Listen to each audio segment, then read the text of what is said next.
दोन युवतींवर हल्ला झाल्याची ही ब्रेकिंग बातमी आहे। कुरिअर डिलिव्हरी बॉयनं हा हल्ला केल्याचं समजतं आहे। एका युवतीच्या चेहऱ्यावर पेनानं वार करण्यात आले तर दुसरीच्या डोक्यामध्ये बुक्क्यानं प्रहार करण्यात आलाय। शिवाजी पार्क पोलीस ठाण्यामध्ये आता हा सगळा वाद गेलेला आहे। युवतींनी कुरिअर बॉयला मराठीमध्ये बोलण्यास सांगितलं, या रागातनं हा हल्ला करण्यात आलाय। या कुरिअर बॉयनं युवतींना शिवीगाळ केल्याचं देखील समजतं आहे।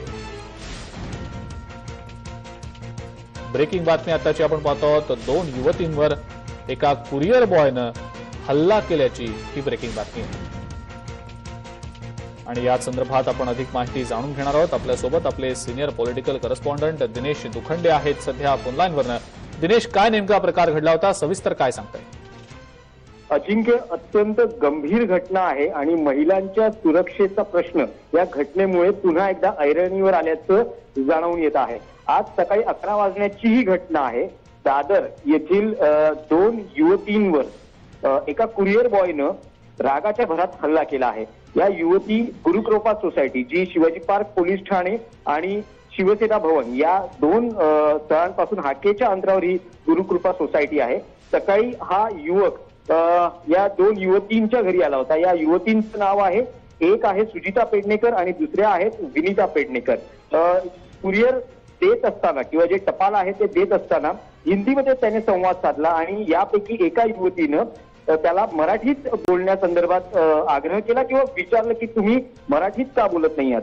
त्या संतापाच्या भरात, त्यावेळेस जो काही वाद झाला त्या संतापाच्या भरात सुजिता पेडणेकर या युवतीवर त्या कुरिअर बॉयनं तिच्या डोक्यात ठोसा लगावला आणि सुजिताच्या बाजूला असलेल्या विनीता या त्यांच्या भगिनी आहेत, त्यांच्या चेहऱ्यावर या कुरिअर बॉयनं पेनानं वार केला आहे। त्याची गंभीर खूप खोलवर जखम झालेली आहे, त्यांना बँडेज केलेला आहे। पण या दोन्ही युवतींना अत्यंत धैर्यानं या कुरिअर बॉयला पकडलं आणि स्थानिकांच्या मदतीनं त्याला शिवाजी पार्क पोलीस ठाण्यात आणलेलं आहे।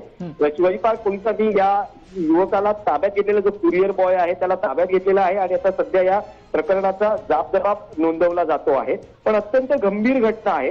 जर मराठीत बोलण्याचा आग्रह केला म्हणून संतापाच्या भरात हे प्रकरण झालं आहे का, आता एकूण याचा तपशील येईलच। आपल्याकडे या सगळ्या युवतींवर जो हल्ला झालेला त्या युवतींचे व्हिज्युअल्स आहेत ते आपण कदाचित दर्शकांना पडद्यावर दाखवू शकतो। अलीकडे बघितलं तर अशा प्रकारे महिला युवती यांच्यावर हल्ला किंवा अन्य प्रकारे त्यांच्या सुरक्षेचा प्रश्न, महिलांवर होणारे अत्याचार असतील किंवा हल्ले असतील, क्राईम रेटचं जे प्रमाण आहे ते वाढताना दिसते आणि देशाची आर्थिक राजधानी मुंबई आणि विशेषतः महाराष्ट्र निश्चितच चिंता आणि गंभीर अशी घटना आहे। चिंता करण्यासारखी ही घटना घडलेली आहे।